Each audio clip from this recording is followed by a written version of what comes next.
विपक्ष के नेता बार बार बोलते हैं कि नियम 67 के तहत, प्रथा तो इन्होंने शुरू की है।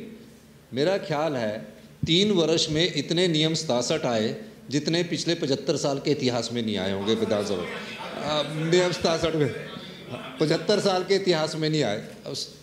परेशान तो आप हैं, हम नहीं हैं, खच्चर भी आप ही है। हमने कहा, अभी आपने खुद ही कह दिया कि अध्यक्ष महोदय हम आपसे अनुरोध कर रहे हैं, और अध्यक्ष महोदय पर किस प्रकार दबाव पड़ता है वो कानून के ज्ञाता है।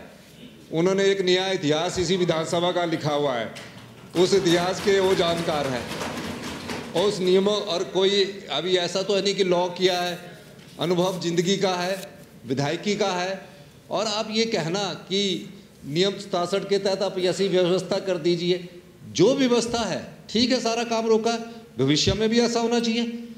आपने जो कहा मैं आप ही की बात को सहमत हूँ, भविष्य में भी आप करिए। जब आप नियम 67 लाएंगे, सारा बिजनेस आप माननीय अध्यक्ष महोदय जो नियम के अनुसार आप जानते हैं, हमसे ज़्यादा ज्ञाता आप हैं, हमसे ज़्यादा पढ़े लिखे आप हैं, आप जानते हैं। तो इसलिए हम चाहते हैं कि आप जिस प्रस्ताव को लेकर आए हैं, आपने लाया, हमने नहीं लाया, हम तो कहा आज भी कह रहे हैं, उसमें चर्चा करो, विस्तृत चर्चा करो। और बड़ा गंभीर मामला है, पंचायती राज संस्थाओं के चुनाव होने हैं, नगर पंचायतों के चुनाव होने हैं, आपको हमने बताना है। एक विधायक का मैं इसलिए कह रहा हूँ, एक विधायक ने कहा है कि मेरे एक भी ओबीसी नहीं है, मेरी पंचायत रिजर्व होगी। ये सब चीज़ों को कैसे, संवैधानिक संस्थाओं का मामला है, इन सब पर चर्चा होनी चाहिए ना।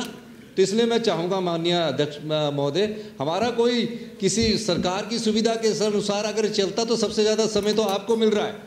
कई बार तो माननीय अध्यक्ष महोदय ने हमें भी बोला कि आप बैठिए, मैंने इनको बोलने का मौका देना। और अभी भी आपसे सबसे ज़्यादा अभी जो वार्तालाप हो रहा है, चर्चा हो रही है, उसमें सबसे ज़्यादा लोग आपके बोल रहे हैं। तो मैं चाहूँगा मैं अध्यक्ष महोदय, जब चर्चा लाए हैं, हम गंभीरता से इस चर्चा को स्वीकार कर रहे हैं। हमारे को पता ही नहीं था कि कल ये चर्चा आनी है, लेकिन हमने विपक्ष की मान मर्यादा का ख्याल रखते हुए, आदर सम्मान का ख्याल रखते हुए हमने चर्चा को स्वीकार किया। और आज भी हम चर्चा को स्वीकार कर रहे हैं, चर्चा होनी चाहिए।